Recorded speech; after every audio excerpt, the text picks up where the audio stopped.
On the morning when Oberyn Martell was meant to face Ser Gregor Clegane in single combat, the winds in King's Landing shifted in a way that no one could have predicted. The sky hung low and gray over the city, and the stones of the Red Keep felt cold beneath everyone's feet. Rumors circulated that the Prince of Dorne had spent the previous night in feverish thought, pacing in his chambers with fists clenched, his natural boldness warring with a sudden caution that had taken root in his mind. He was already known for his fearlessness and his thirst for vengeance against the man who had killed his sister, Elia, and her children. Yet as dawn broke, Oberyn decided that he would not face the mountain after all. Tyrion Lannister, the accused, had waited in the bowels of the Red Keep. He had fully expected Oberyn to appear as his champion, thirsting for the justice that only a clash of steel and cunning could produce. But as the hour approached, there came footsteps echoing down the corridor and a message. Prince Oberyn Martell had withdrawn his offer to champion Tyrion in the trial by combat. This news, whispered in hushed tones by a nervous guard, struck Tyrion like a hammer blow. He felt all the air leave his lungs in a single, disbelieving whoosh. The guard, eyes averted, added quietly that the Red Viper had come to realize that a hasty confrontation would not serve the long game he intended to play. Word spread like wildfire among the onlookers who had gathered in the courtyard where the combat was to have taken place. Lords and ladies, knights and squires. Everyone carried the whispered news. Oberyn Martell had chosen not to fight.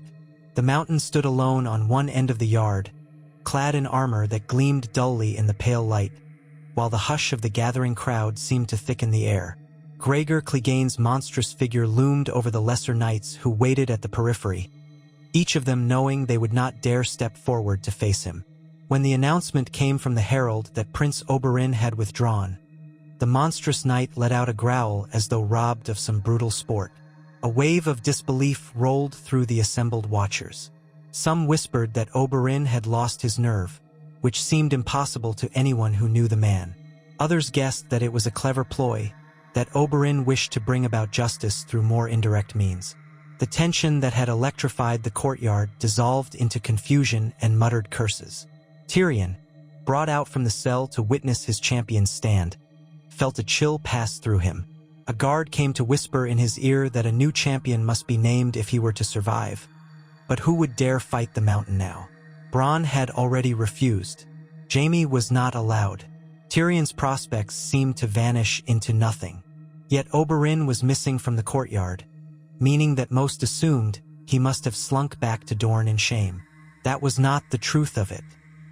In reality, Oberyn sat in a small chamber within the Red Keep, awaiting an audience with his niece Arianne, who had arrived in the city discreetly. She had come with a small retinue of trusted Dornish soldiers and advisors. She was the living embodiment of Dorne's future, cunning and poised, and Oberyn had no intention of depriving her of a prized counselor, himself. He knew that if he were to die now, facing the mountain, Dorne would be left at the Lannisters' mercy, and his carefully laid plans for vengeance would surely crumble. Those who had known Oberyn Martell for any length of time understood that there was more subtlety in him than the blades he was so skilled at wielding. He was a man who studied his opponents, one who moved with the patience of a viper waiting to strike at exactly the right moment.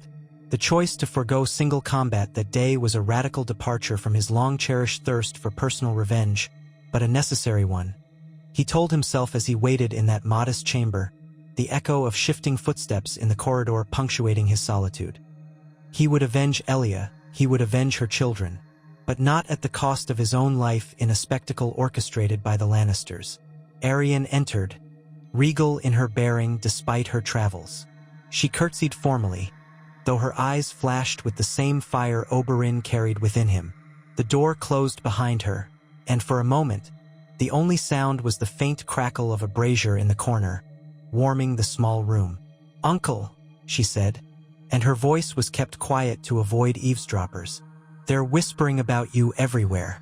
Many call you a coward. Some say you've betrayed your vows and shattered any chance for justice for Elia. Why did you not fight?" Oberyn, standing near a wooden table, took a measured breath. "My dear Arianne, you must understand that justice, true justice, cannot be found in a spectacle meant for the Lannisters' amusement. You and I and all of Dorne want Gregor Clegane dead. But we want Tywin Lannister to answer for his crimes as well, and all those who enabled them. If I died today in some piece of showmanship, what would that achieve beyond my demise? I have learned to see the larger board, and on that board, my life is more valuable than my immediate vengeance. Arianne studied her uncle's face. There was a sorrow there, a resignation that she had never quite witnessed before. In her youth, she had idolized Oberyn for his free-spirited defiance, his quick wit, and his skill in combat. She had never once imagined him turning away from a duel. But she understood. There was more at stake now.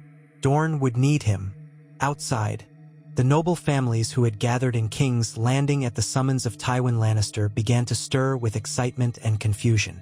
Tywin was rumored to be apoplectic, for Oberyn's refusal to fight through the entire trial by combat into disarray.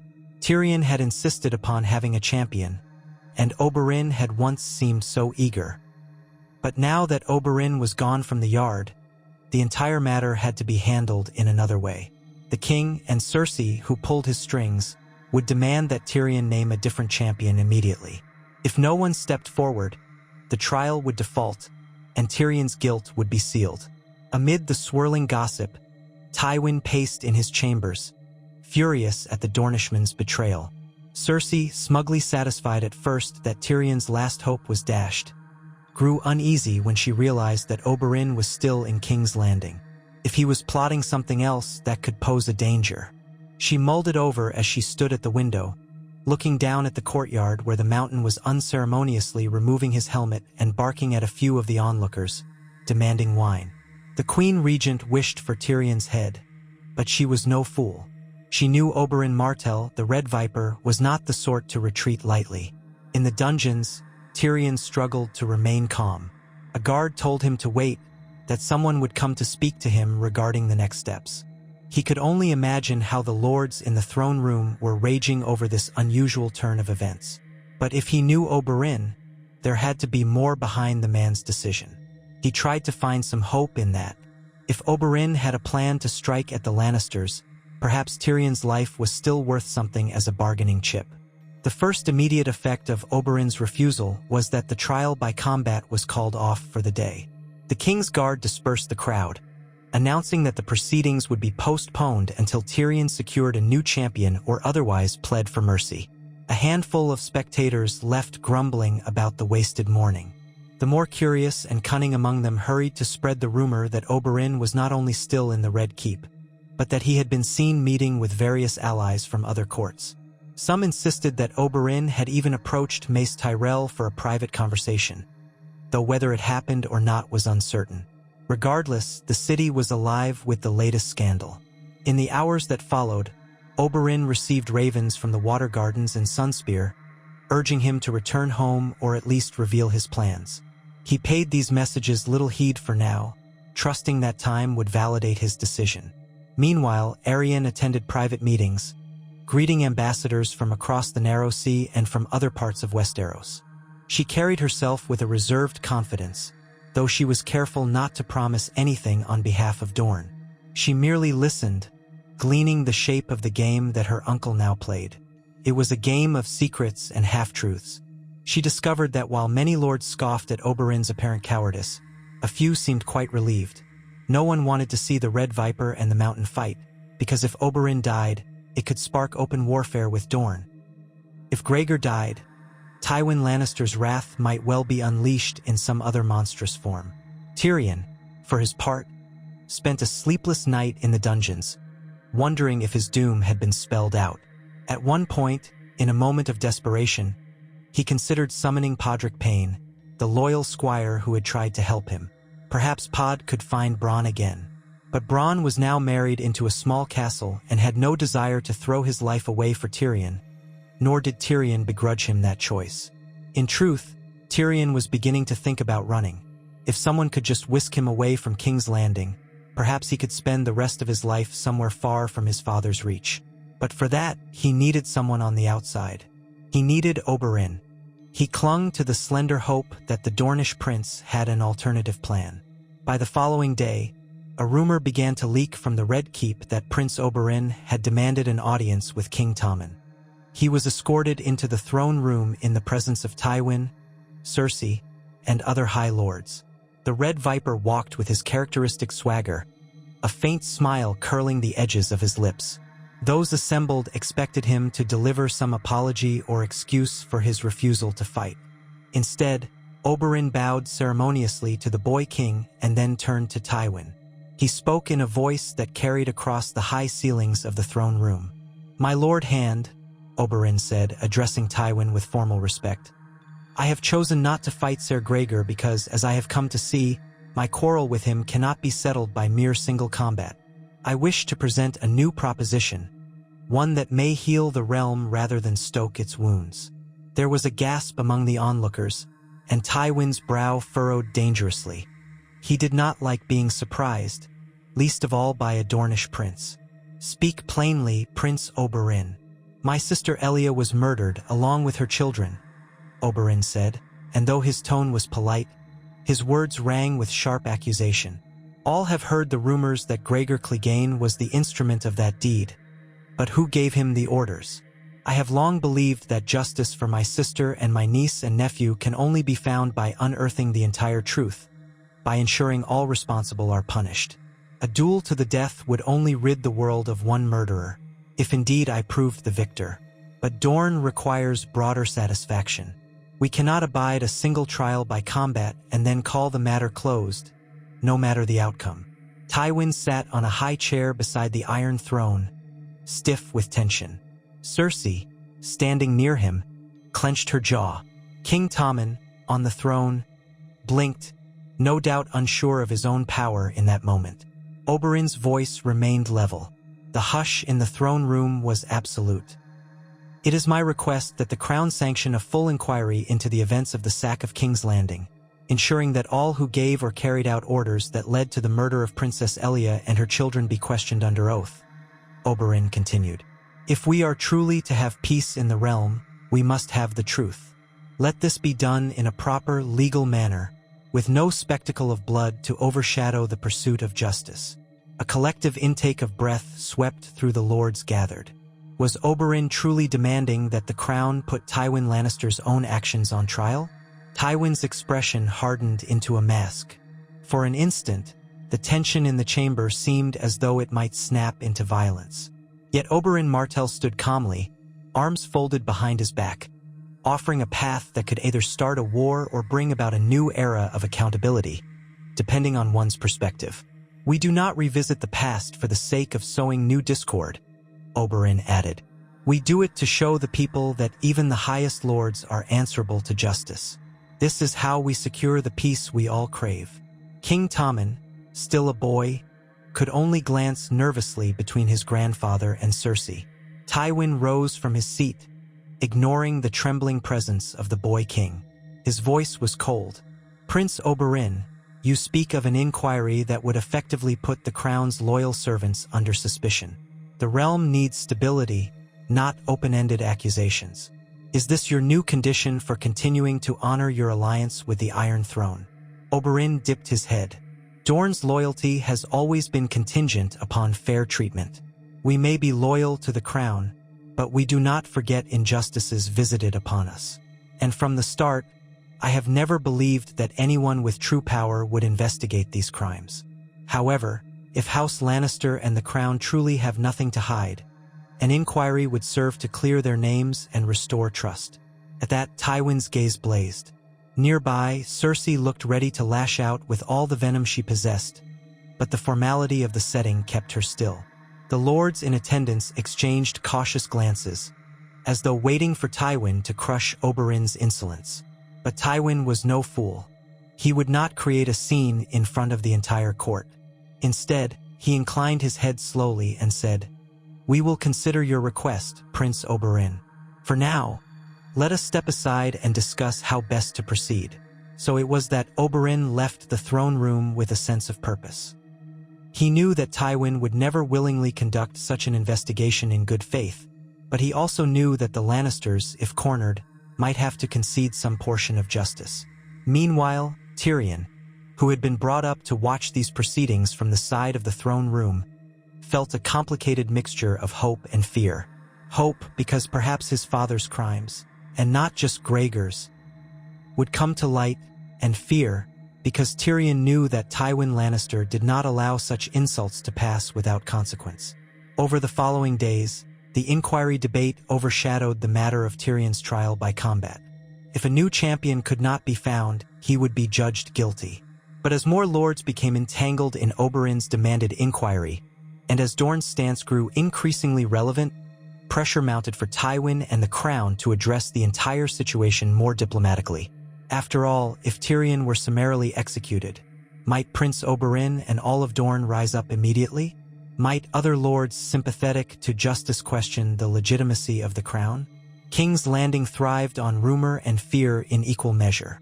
The Mountain, meanwhile, roamed the halls in a perpetual foul mood, complaining that he had been denied the chance to kill the Dornishmen in honorable or dishonorable combat. He was often posted near Cersei's chambers or patrolling the courtyard, looming like a storm cloud. His presence alone intimidated many in the Red Keep, and rumors of his atrocities in the Riverlands circulated anew, reminding courtiers that the man was a living testament to Lannister brutality. Some wondered if it might not be better for the crown if he simply disappeared, removing the most visible blot on their reputation. Oberyn conferred often with Arianne behind closed doors. He shared with her his plan: pressure Tywin from within, gather allies who were tired of the Lannisters' hold over the realm, and try to build a coalition that would demand accountability. Dorne would not stand alone. The Tyrells had their own grievances with Tywin's authority. The Vale remained aloof but might be swayed by certain offers. And in the north, the chaos wrought by the War of the Five Kings had left many lords resentful of Lannister power. Though the Boltons held power in the north officially, they were not beloved. Oberyn had half a mind to see if the right seeds might be planted to dismantle the so-called peace that Tywin had constructed on the corpses of the Starks. Arianne listened, her features set in a thoughtful cast. "You plan to unravel them from the inside," she murmured, "to show that Dorne is not some backwater easily placated by half-promises, that we are cunning enough to stand against the Lannisters without a single sword drawn in anger." Oberyn smiled wryly. "I would not say without a single sword. If it comes to open conflict, we must be prepared. But yes, for now, we use their own thirst for legitimacy against them. If Tywin denies this inquiry outright, it will look like a cover-up. If he agrees, he risks condemnation. I suspect he will try to bury it under endless formalities, but I have patience. And so must you." The days bled into weeks. In that time, Tyrion was kept under close guard, occasionally brought forth to sit in the throne room for yet more hearings and negotiations. He often spied Oberyn in the corner, flanked by a small delegation of Dornish lords and knights. Though they exchanged few words, Tyrion sensed that the prince had not forgotten him. Indeed, Oberyn's plan relied, in part, on Tyrion's continued survival. If the Lannisters simply killed Tyrion, they would provoke a response from Oberyn that might cause open rebellion, something Tywin still wished to avoid, for the realm was exhausted by war, and House Lannister's coffers, though vast, were strained. Still, Oberyn's push for an inquiry was not the only game being played. Cersei, angered by his insolence, schemed day and night to discredit the Dornish prince. She spread rumors that Oberyn had fathered numerous bastards even while in King's Landing, that he was in secret negotiations with the Targaryens across the sea, that he had conspired with the Tyrells to poison King Joffrey, an idea that many found plausible given Oberyn's knowledge of poisons. Tywin, meanwhile, quietly sought ways to pressure Prince Dor and back in Sunspear, perhaps by threatening shipping lanes or withholding certain royal privileges from Dorne. Yet Oberyn's popularity among the small folk in King's Landing began to rise, for many saw in him a voice that dared challenge the Lannisters' tyranny. Amid these political storms, Oberyn and Arianne worked tirelessly. They orchestrated dinner meetings, small gatherings in the Red Keep's lesser halls, where they invited select lords and ladies from across the realm to discuss the idea of a realm governed by transparent justice. It was a radical notion, to be sure, yet the memory of war still cast a long shadow, and many had grown weary of the blatant corruption that infected the highest seats of power. People began to talk, quietly, about how the realm might look if Tywin Lannister were humbled. All the while, Tyrion languished. He had few visitors, but one evening, as the sun was setting, Oberyn himself appeared at the door of Tyrion's cell. The guard stepped aside, clearly having been paid or otherwise compelled to grant Oberyn entrance. The Red Viper carried a small lantern, illuminating the damp stone walls. Tyrion, seated on a cot, looked up with weary eyes. "Prince Oberyn," he said, "I wondered if you had forgotten me." Oberyn shook his head. "I have not. I need you alive, Lannister, which is precisely why I refused to fight Gregor Clegane that day. My life was at risk, yes, but yours is also crucial to my plans." Tyrion gave a wry grin.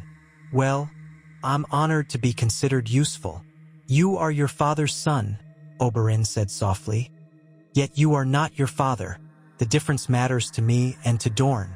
We know you had no hand in Elaya's murder, nor did you ever condone it. Your mother was a lady of House Tully, known for her sense of honor. I suspect you inherited more from her than you realize." Tyrion snorted. "Honor? I suppose if that means I've spent my life as an outcast in my own family, then yes, perhaps that's what I inherited." Oberyn eyed him appraisingly. "You have wits, Tyrion Lannister. If I manage to ensure your survival, I want to know if I can count on your honesty when this so-called inquiry takes place. Will you speak the truth of what you know regarding your father and the commands he gave during the sack of King's Landing?" A knot formed in Tyrion's stomach. He remembered the stories, how Tywin had unleashed his bannermen on the city once it fell. Gregor Clegane had done horrific deeds, and rumor had always pointed to Tywin's complicity. But to openly declare such a thing would mean turning fully against his father. Then again, his father clearly intended to see him killed, one way or another. Tyrion took a slow breath and nodded. "I will speak truthfully. If it condemns him, so be it. He has already condemned me in his heart. I doubt I have anything to lose." Oberyn's smile was grim. "That is what I needed to hear." He left Tyrion with a small measure of hope that perhaps the noose around his neck would not tighten as quickly as he had feared. But the days continued to pass, and Tyrion's trial remained in limbo. The longer it dragged on, the more time Oberyn had to gather support. Cersei fumed over the delay, but Tywin orchestrated it, feigning that the crown was giving Tyrion every chance to name a new champion. The truth was, no one of skill dared face the mountain. And with Oberyn's new ploy, the entire matter was being overshadowed by talk of the inquiry. Behind the scenes, Tywin summoned Oberyn for a private meeting. It occurred in the solar adjoining Tywin's quarters, with the door guarded by 2 knights of the King's Guard. There was no audience for this meeting, no lords or ladies to witness the exchange. Tywin sat behind a heavy wooden desk, and Oberyn stood, arms crossed, as though to mark his independence. They sized each other up like 2 predators in a small cage. "You are threatening the stability of the realm, Prince Oberyn," Tywin began, his tone measured. "This talk of an inquiry is reckless. Old grievances do not need to be aired in public. It will only inflame Dorne, and everyone else, for that matter." Oberyn tilted his head slightly. "Are you worried it will inflame Dorne, or expose your own guilt?" Tywin's eyes narrowed. "You presume too much." "Perhaps I do," Oberyn allowed. "But know this, I have not come all this way, nor refused to fight against the mountain, just to let the truth remain buried. My sister's memory demands justice, and I will have it. You may posture all you like, but it changes nothing." Tywin let out a long breath, holding onto his composure. "If this continues, if you continue to fan the flames, Dorne will find itself isolated. The Iron Throne will withhold funds, trade privileges, and any hope of royal favor. Do you want your people to suffer for your pride?" Oberyn gave a half-laugh. "We Dornish are no strangers to adversity, and do not think us helpless. Our land is difficult to invade, and our alliances are far stronger than you imagine. You do not hold all the cards, Lord Tywin." Tywin's face remained impassive. The faint lines around his mouth and eyes did nothing to weaken his aura of command. "Name your price," he said finally. "Every man has one." Oberyn's gaze turned steely. "You know what I want. I want the truth of what happened to Elia publicly without question. I want Gregor Clegane's head. I want an acknowledgement, from your own lips, that what happened during the sack of King's Landing was a crime that will not go unpunished." Tywin shook his head. "Impossible. You are demanding I condemn myself. I only demand the truth." They stared at each other, two wills locked in silent battle. Then, without further words, Oberyn gave the slightest bow and turned on his heel to leave. Tywin remained seated, his expression stony.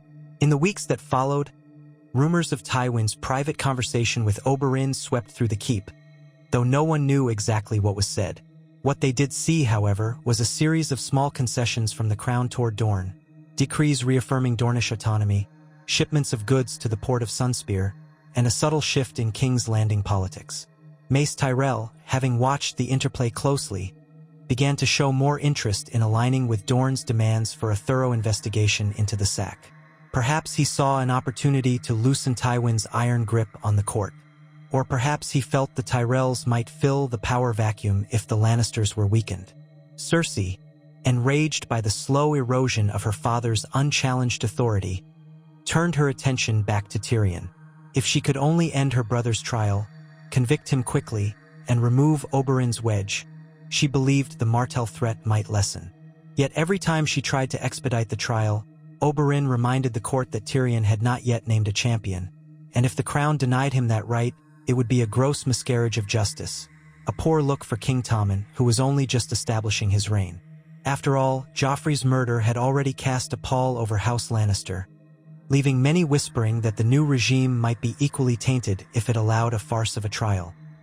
At last, Cersei convinced her father to set a firm deadline. If Tyrion failed to name a champion by that date, the trial would proceed without one, and Tyrion would be found guilty. The clock began ticking loudly in King's Landing, and though Oberyn had built momentum for his inquiry, he knew he could not let Tyrion simply be executed. A dead Tyrion would remove a valuable witness and a potential ally. Yet who would face Ser Gregor if not Oberyn himself? As the days crept toward the deadline, Oberyn wrestled with a choice he thought he had put to rest. He was not eager to fight the Mountain directly. He had recognized the risk. A single mistake, a single moment of overconfidence could end his life, and if he died, his entire plan would crumble. Yet it seemed less and less likely that any other champion would step forward. The Mountain's atrocities were well known, and no knight, not even those famed for their prowess, had volunteered. It was as if Gregor's shadow loomed so large that none dared stand against him. Arianne, aware of her uncle's dilemma, tried to counsel him. She reminded him that the political pressure they were placing on Tywin might render the trial by combat moot if the inquiry could be forced to overshadow it.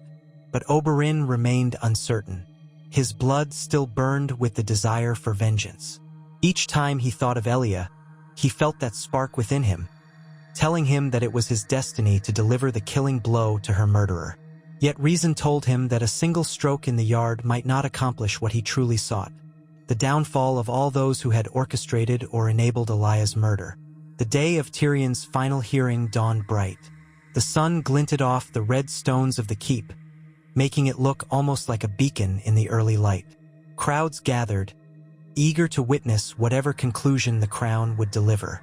Oberyn stood in the yard, wearing his finest Dornish attire, embroidered robes the color of burnished gold.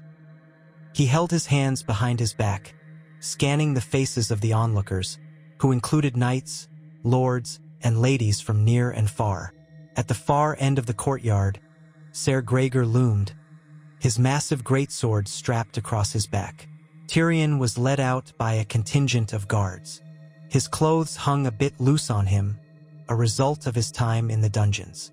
Still, he maintained a sardonic tilt to his mouth, as if he refused to let hopelessness take him fully. He was brought to stand before King Tommen, who presided from a gilded seat in the yard, with Tywin and Cersei flanking him. Nearby stood Mace Tyrell and other prominent lords.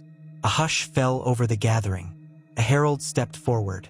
"This is the final hearing in the trial of Lord Tyrion Lannister, accused of the murder of King Joffrey Baratheon. He has chosen trial by combat but has yet to name a champion.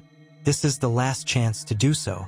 If none comes forward, Lord Tyrion will be judged guilty and sentenced accordingly." The herald's voice echoed across the courtyard. Tyrion glanced around. He saw many faces, but none seemed to meet his eyes for long. At last, he glanced in Oberyn's direction, a silent question in his gaze. The Red Viper closed his eyes, inhaled, and exhaled. Then he stepped forward. But before Oberyn could speak, another voice rang out. A voice neither Tyrion nor Oberyn recognized immediately. A figure stepped from the crowd, clad in armor that looked ill-fitted for his bulky frame. He was a knight from some lesser house, though no one quite recalled seeing him in King's Landing before. His visor was up, revealing a thick brown beard and small, keen eyes. He cleared his throat. "I will champion Lord Tyrion." A ripple of surprise passed through the onlookers. Who was this unknown knight, and what reason did he have to stand against Gregor Clegane? Tyrion's brow furrowed in confusion, and Oberyn's gaze narrowed. The herald turned to the unknown knight. "Name yourself, sir." The man bowed awkwardly. "Ser Tallad of House Tallad," he said, a faint stammer in his voice. Several watchers exchanged baffled looks. No one had heard of a Ser Tallad of House Tallad.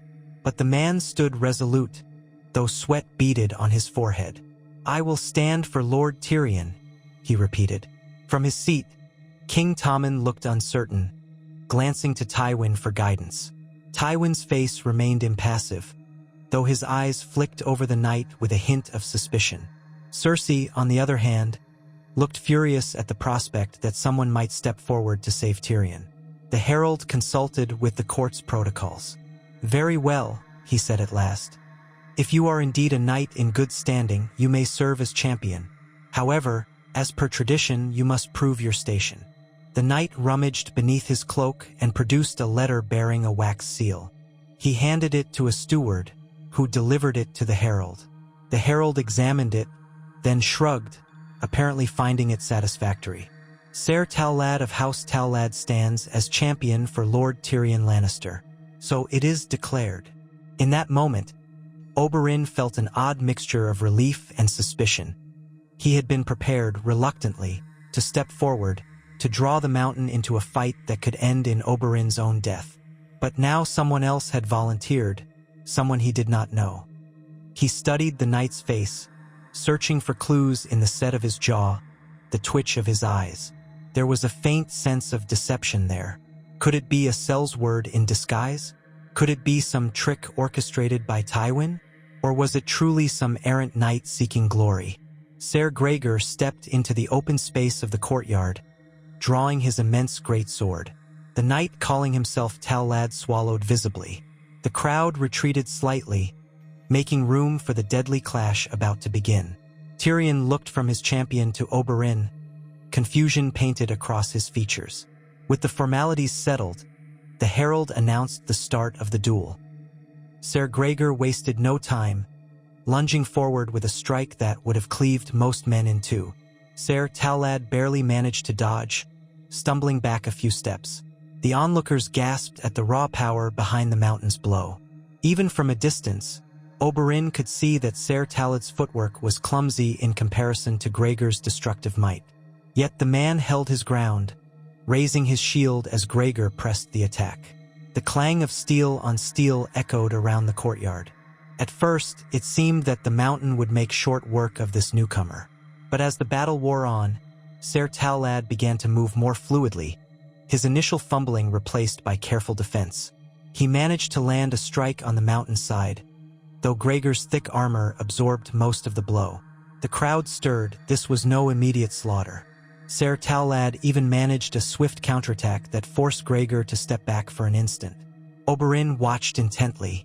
There was something oddly familiar about the knight's stance, the angle of his sword. He realized, with a sudden chill, that it reminded him of a style taught in certain fighting pits across the sea. Could Ser Tallad be someone else entirely, disguised by that beard and ill-fitting armor? The duel stretched on, the mountain's brute strength crashing against Talad's nimble evasions. The courtyard rang with the brutal impact of sword strikes and the dull thud of shields. Tyrion, rooted in place, watched with a mixture of hope and dread. Cersei wore a mask of fury, while Tywin's expression remained guarded. Around them, courtiers and knights whispered hurried wagers, unsure which way the fight would go. Eventually, Gregor landed a savage blow that cracked Ser Talad's shield in half. The knight staggered, reeling from the force. Gregor pressed his advantage, hacking downward with unstoppable fury. Talad dived aside, just avoiding a fatal blow, but he could not escape entirely. The mountain's sword caught him on the leg, slicing through mail and drawing blood. A cry rose from some of the onlookers as Talad stumbled, nearly falling. Gregor roared, coming in for the kill, but Talad, desperate, lashed out with his sword in a wide arc that caught Gregor just above the knee joint in his armor. The mountain bellowed in pain. Taking the brief advantage, Talad scrambled to his feet. His eyes gleamed with defiance. He struck again, aiming for Gregor's upper body, but the mountain's thick plate turned the blade aside. Gregor answered with a powerful backhand that knocked Talad's sword from his grip. Weapons clattered to the ground. Talad fell to his knees, chest heaving. Gregor raised his greatsword, intending to deliver the killing blow. The courtyard erupted in screams, and in that fraction of a moment, Talad lunged forward, drawing a hidden dagger from his belt. He plunged it between the gaps in Gregor's greaves, twisting it violently.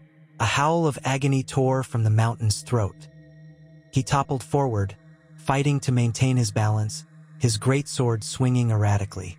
Talad wrenched the dagger free and went for the vulnerable spots along Gregor's armor with desperate fury.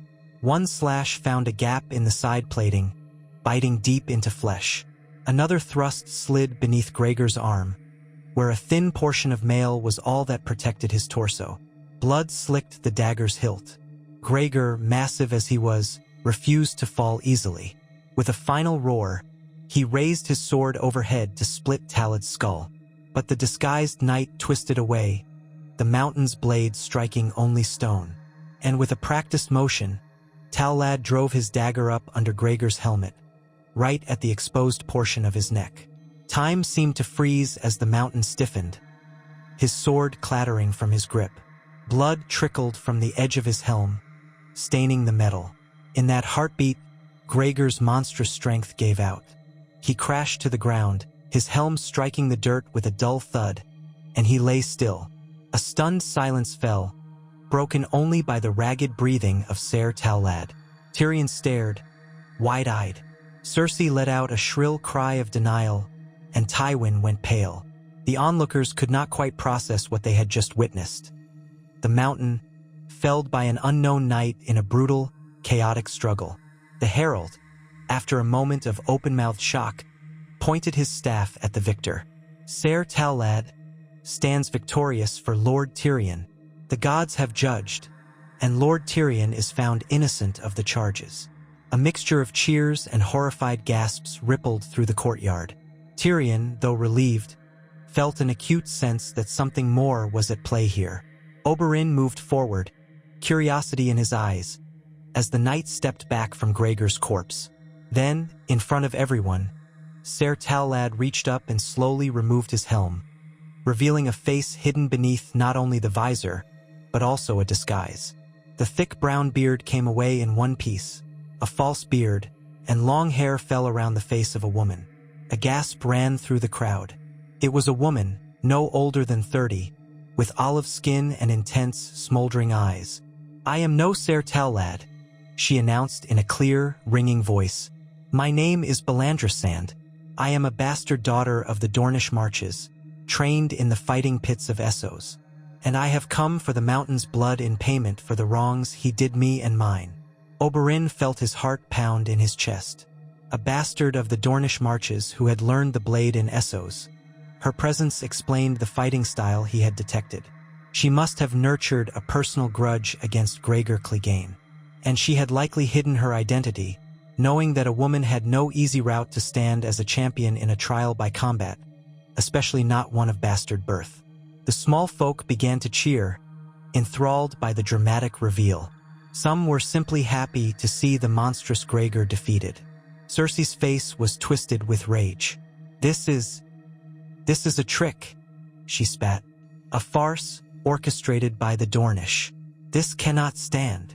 But King Tommen was overwhelmed by the turn of events. Tywin, still reeling, recognized that the rules of the trial by combat had been followed, no matter how bizarrely. Tyrion had a champion, the champion had won. The verdict was innocence. There was nothing more the Lannisters could do in that moment without violating the sacred principles they themselves had invoked. As guards approached the body of the mountain, Belandra Sand looked at them with fierce pride. "He murdered my family in the Riverlands," she said. "He plundered my village, cut down my father. I vowed to see him paid in kind. Now he has met his end." In that electric moment, Oberyn Martell found himself stepping forward, extending a hand to the bastard warrior who had done what he had once yearned to do. Their eyes met, and Oberyn inclined his head in a gesture of respect. "You have done more than avenge your own," he said quietly. "You have dealt a blow to the Lannisters' sense of impunity. Dorne thanks you, Belandra Sand."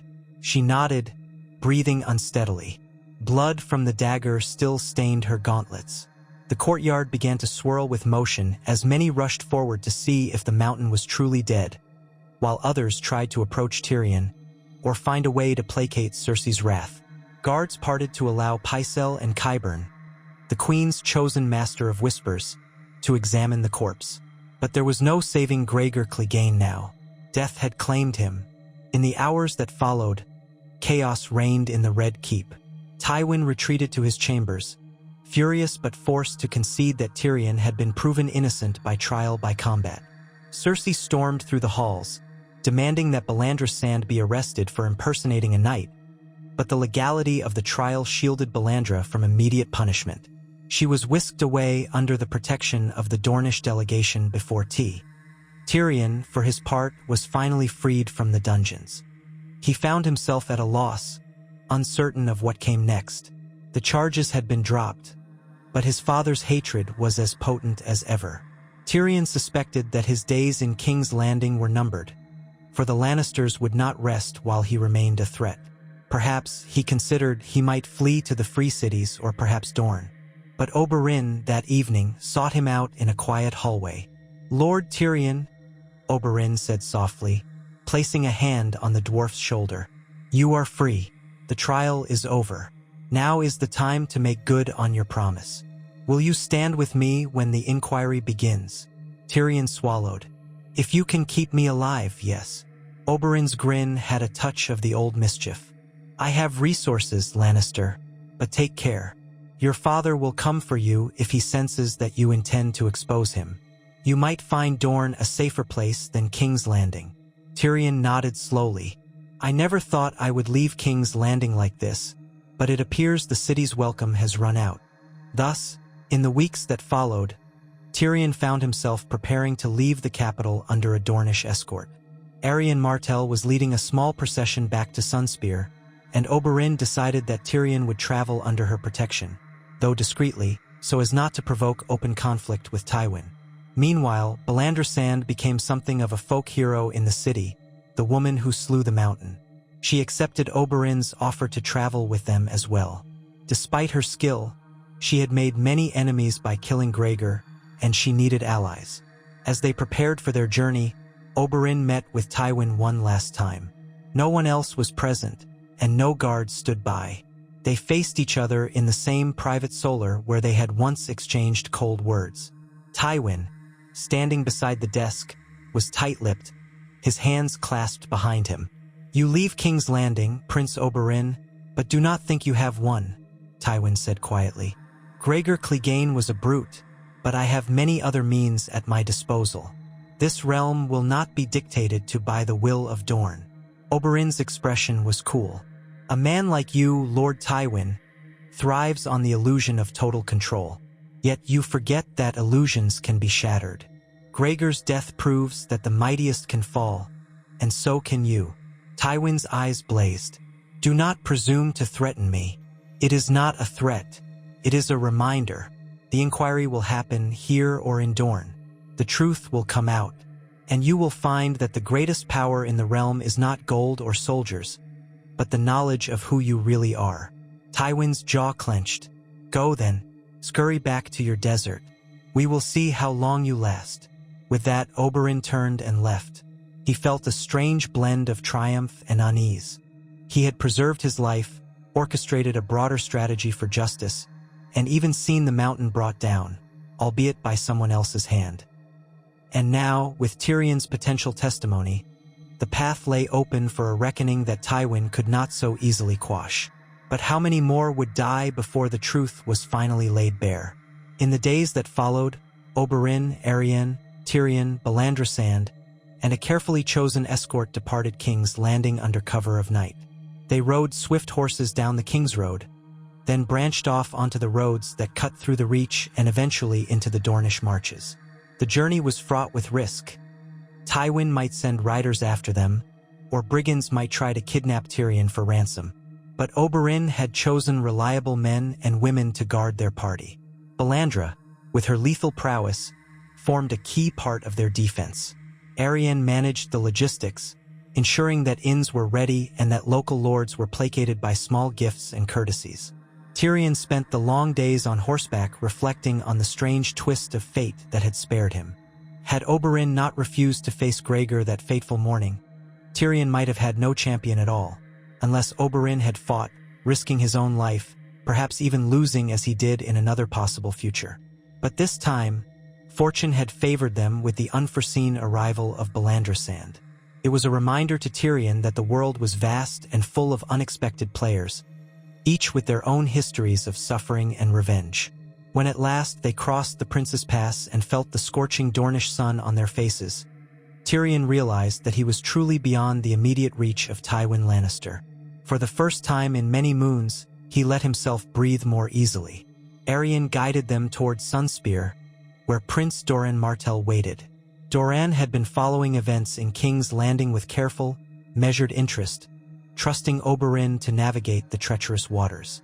Now, Oberyn brought home not only news of Gregor's death, but also a more powerful plan for Dorne's future, an inquiry that could expose Tywin's crimes to the realm.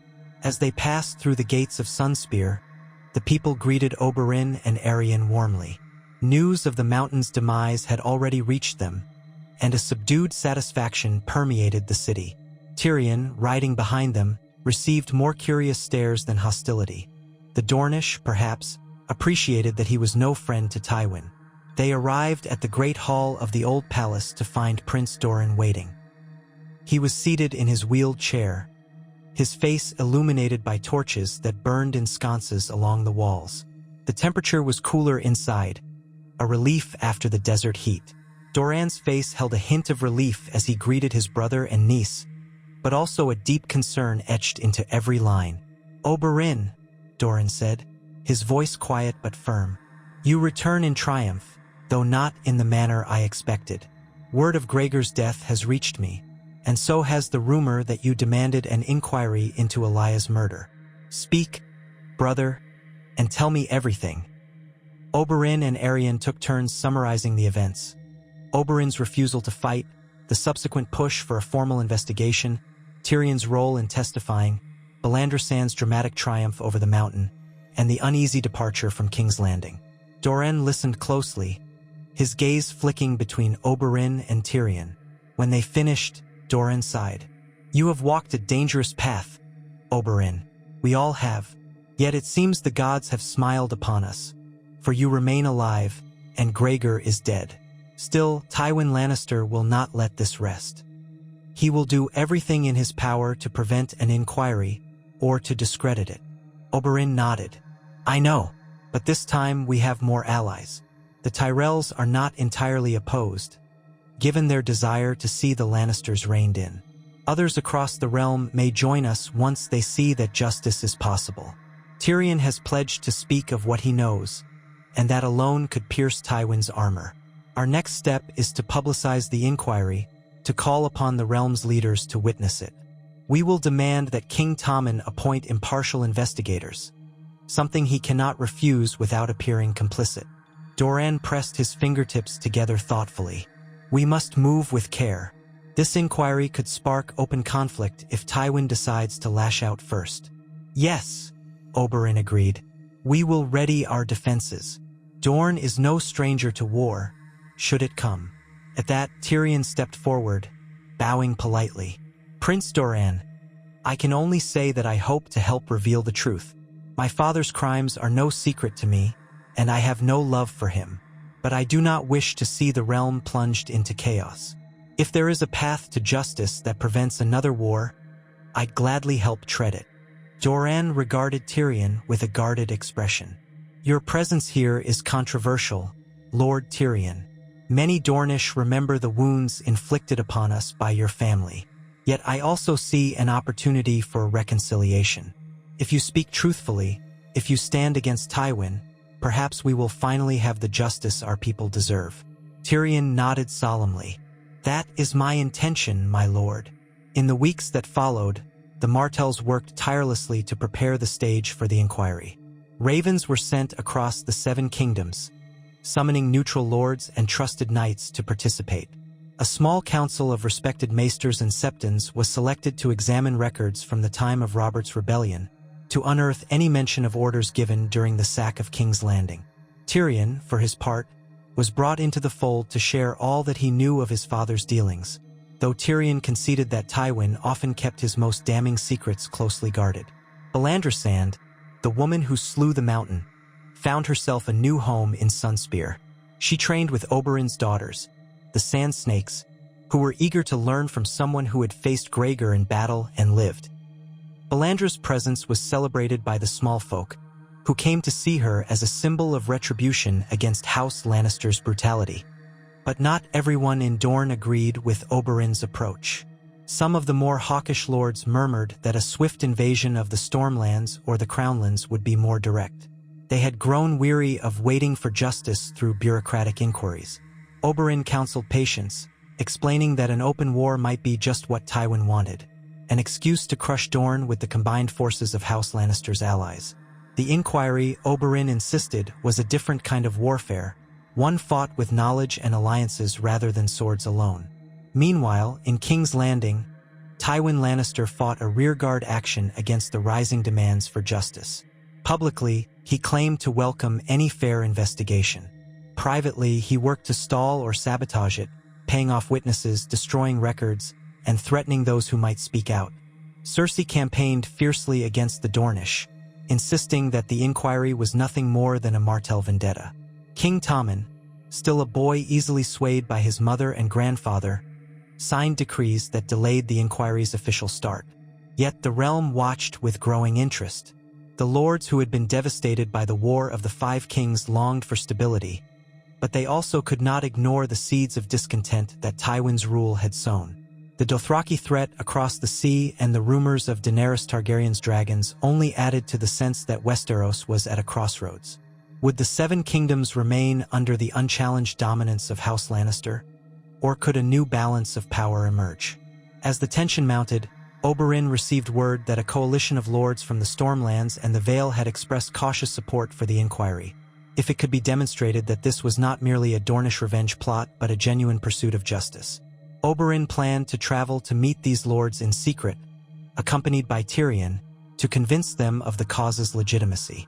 Arianne would remain in Sunspear to oversee the preparations for the inquiry's official commencement, ensuring that Dornish forces were ready to defend against any aggression from King's Landing.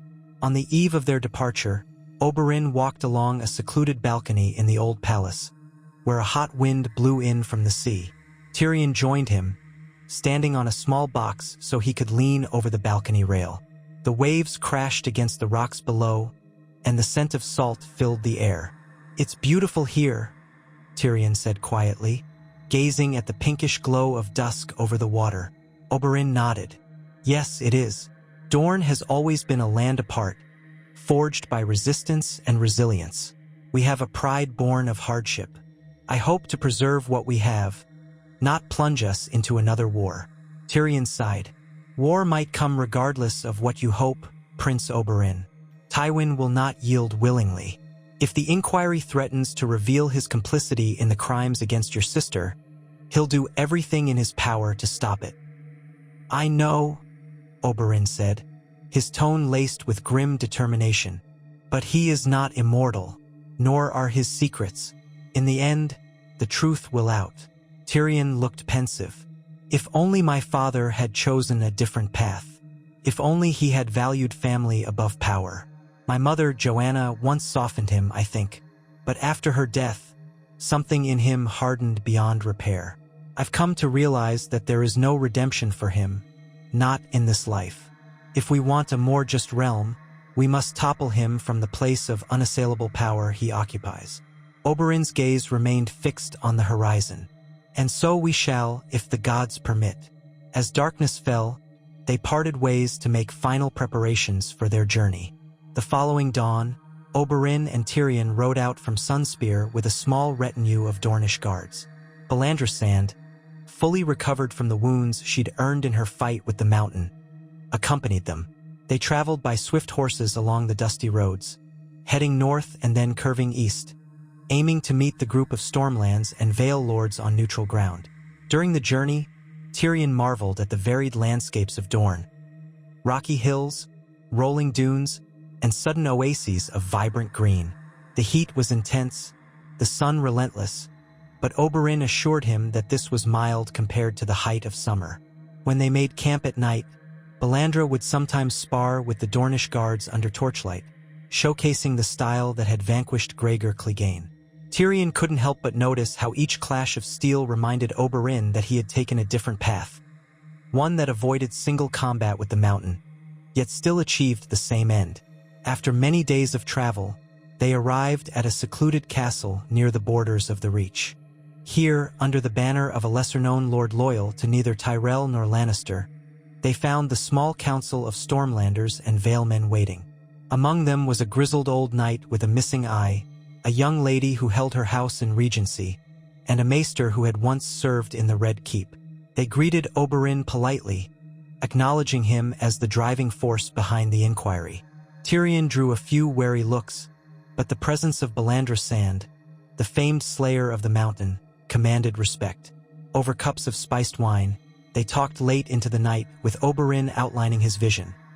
A realm where even the great lords were subject to justice, where the crimes of Robert's rebellion would be laid bare, and where House Lannister's tyranny could be checked without plunging the kingdoms into another devastating war.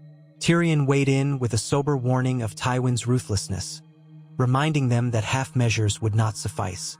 If they proceeded with the inquiry, they had to be prepared to see it through, no matter the consequences. The old knight with the missing eye, who introduced himself as Ser Miles Caron of the Stormlands, spoke at length. He recalled how his family had been caught in the crossfire during Robert's rebellion, how Tywin's forces had once raided his lands without mercy. Though he had bowed to House Baratheon after the war, he had never forgotten the suffering Tywin brought.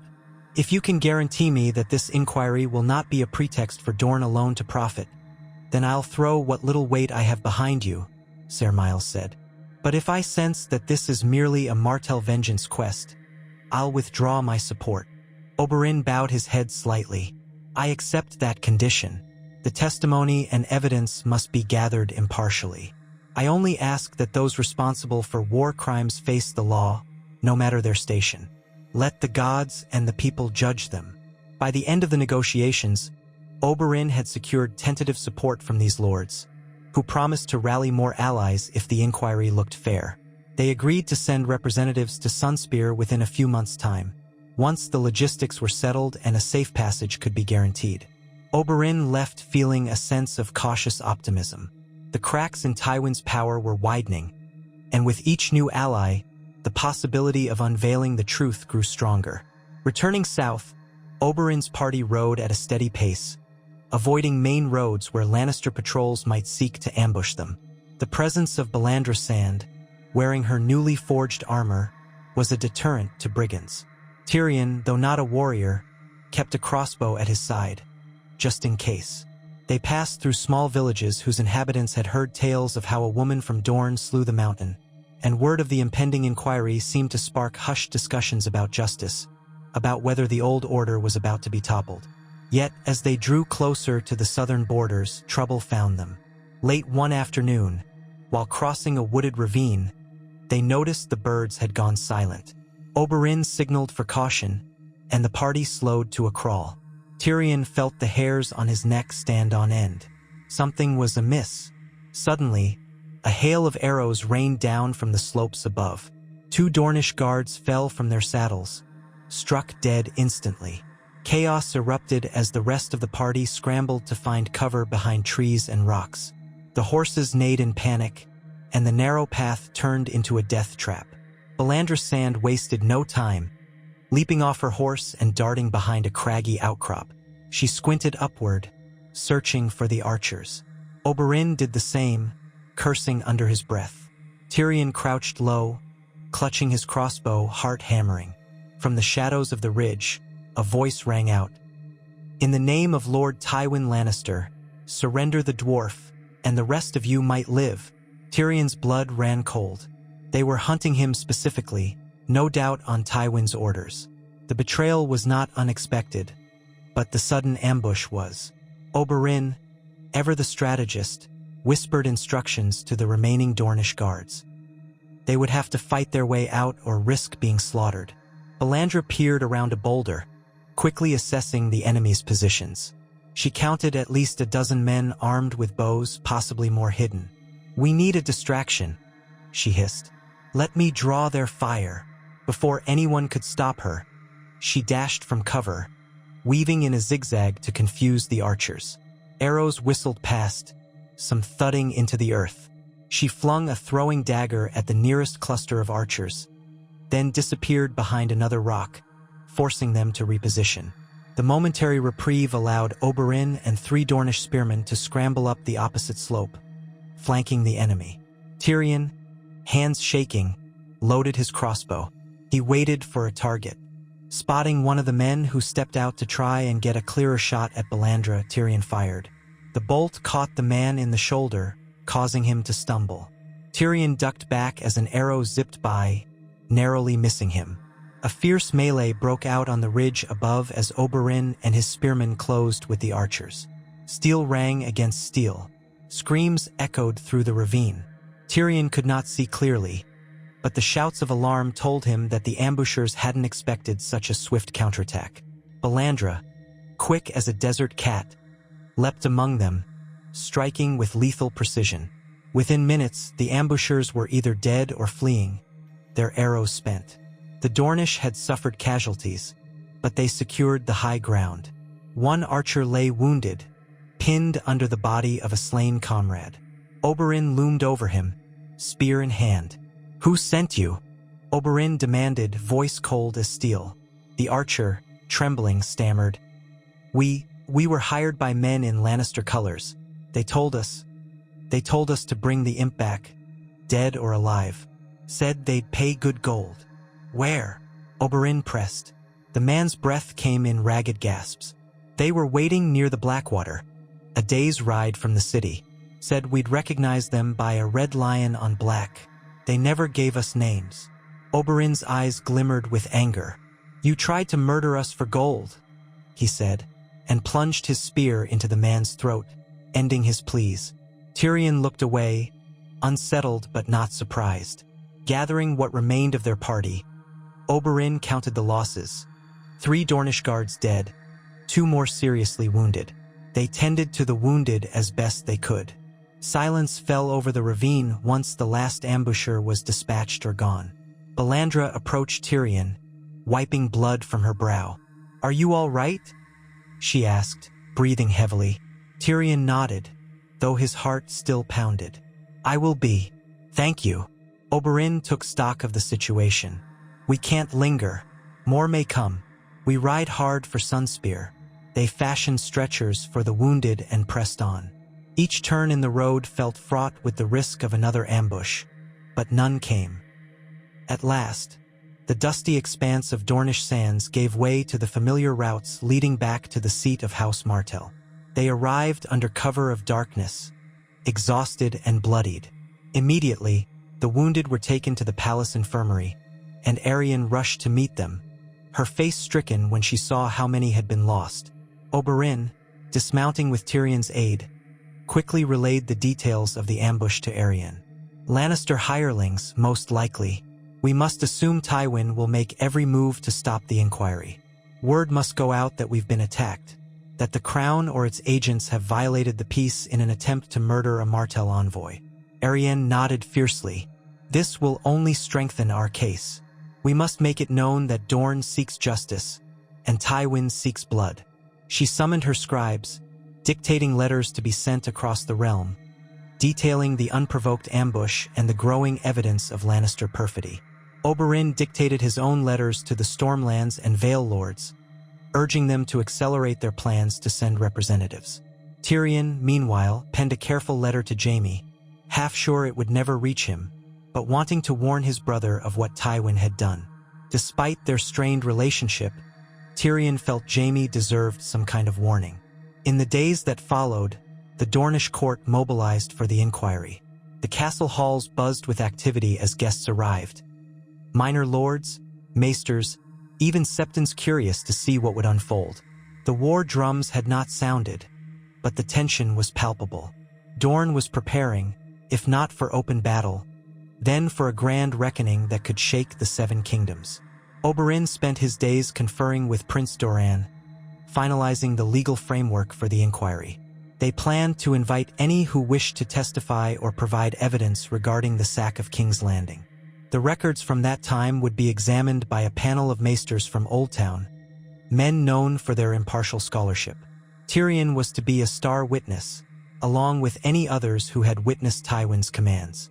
Even the Silent Sister who once served in Casterly Rock might be summoned, though it remained uncertain if she would speak. Belandra Sand, while not directly involved in the events of Robert's rebellion, stood ready to offer her testimony regarding the mountain's more recent atrocities. As the day of the inquiry drew near, the city of Sunspear teemed with visitors. Martell banners flew from every tower, snapping in the desert wind. Merchants sold fruit and spiced wine to the influx of travelers. There was an air of anticipation that reminded some of a tourney, though this was no mere sport. A hush of solemn purpose underlay the bustle. Yet beneath this hopeful surface, Oberyn could not shake a sense of dread. Tywin might send more killers or launch a covert attack. The Crown might declare the inquiry illegal and mobilize the royal army. Or the Tyrells might decide the time was ripe to claim the throne for themselves, plunging Westeros into yet another war. Every possibility loomed like a gathering storm. On the eve of the inquiry, Oberyn stood alone in a quiet courtyard within the palace walls. The fountain at its center trickled softly. The moonlight illuminated the patterned tiles beneath his feet, and the night air carried the faint scent of blooming flowers. Memories flickered through his mind. Elaya's laughter when they were children, her gentleness with her newborn babes, the letter he received announcing her death. All the rage, all the pain he had carried for so long, he channeled into a single vow: to see justice done. The next morning, the inquiry would officially begin in the old palace's grand hall.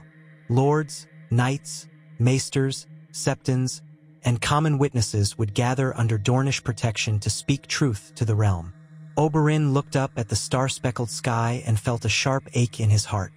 He had chosen not to fight the mountain in single combat, and in so doing, he had remained alive to bring about this moment. Whether the realm would finally hear the truth, he could not say for certain. But he would be there, spear in hand if necessary, determined to see the promise of justice through. With a final glance at the moonlight dancing on the fountain's surface, Oberyn Martell turned and walked back into the palace, ready to face whatever trials the morrow would bring, and to ensure that Elaya's memory would never again be trampled underfoot by those who believed themselves above the law. Here, in Dorne, the sun rose on a new chapter for Westeros, one in which the Red Viper's cunning, rather than his unbridled wrath, might shape the fate of the Seven Kingdoms for generations to come. And though many dangers lay ahead, Oberyn carried the conviction that he had made the right choice on that fateful day in King's Landing, sparing himself from the mountain's brutal challenge to champion a more complete and far-reaching justice for all.